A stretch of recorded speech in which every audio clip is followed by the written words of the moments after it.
Hello. Just in an unlikely case that you need help with number 34, here it is. We have an 8-kilogram crate represented right here that is being pulled with a force of 120 newtons.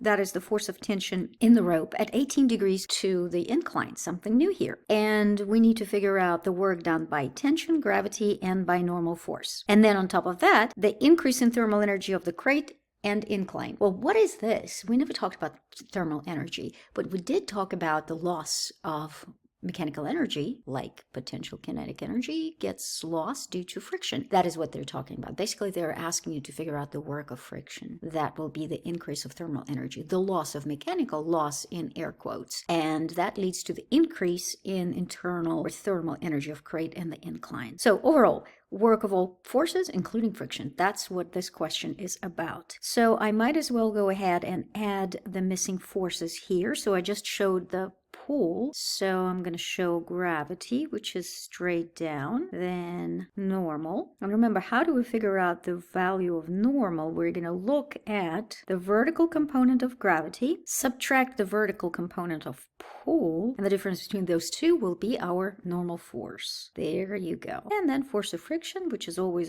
the rebel. It's trying to oppose our motion, and here it is. And as a result of work of friction, we end up with transfer of mechanical energy into internal energy. That's what's going on, and that's what we need to figure out eventually. Let us write out the very first one, the very easy one, work of normal force. That is 0. And why is it 0 joules? That is because of 90-degree angle between the force, normal, to change in x, which is the incline. Simple, isn't it? Now, work of gravity. Work of gravity will be, so it's said that it goes up the incline by 5 meters. And at 30 degrees, remember the change in gravitational energy equals the negative work of force of gravity. So I know that work of gravity is going to be negative because it's being pulled upward. So it's basically mgh initial minus mgh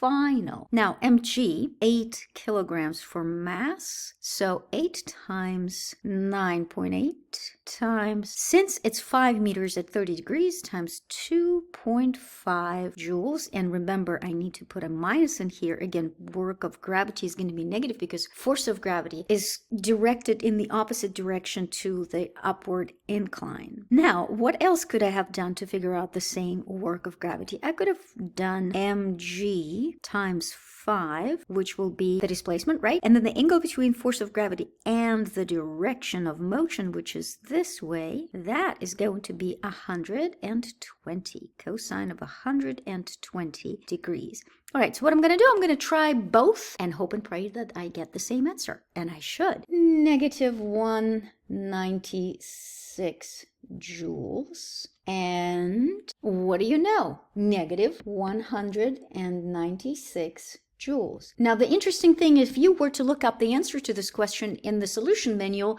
you would see the work of gravity to be given as negative 0.20 kilojoules. Remember, kilo is 10 to the third. And if you divide 196 and keep it to 2 sig figs, that's 200 divided by 1,000, 0.2. That's your 0.2 kilojoules. Now, work of force of pull, that is probably the easiest ever, because work of pull is just going to be force of pull, which is 120 times 5, which is the displacement, and the angle is 18 degrees, 570.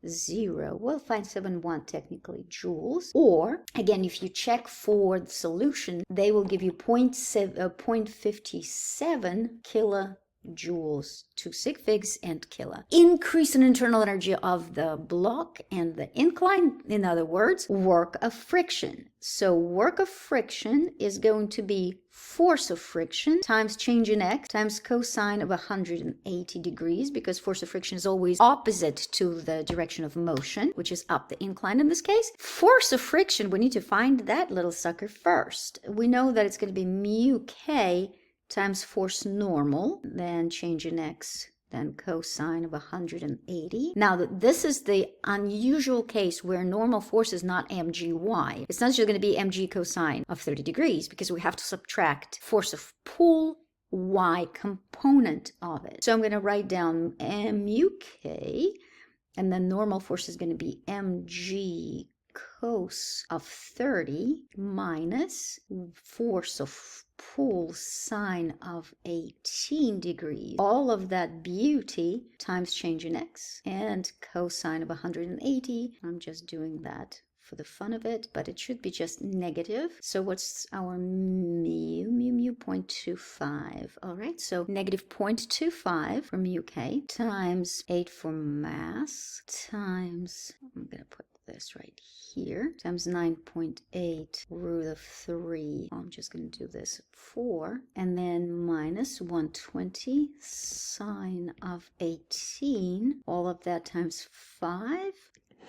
Let's put that into our calculators. 38.5 joules, again with a minus for getting this crucial thing right here. Change in internal energy of the incline and our block is going to be 39 joules. There you go. That's your answer to question number 34 in all its glory. You're welcome.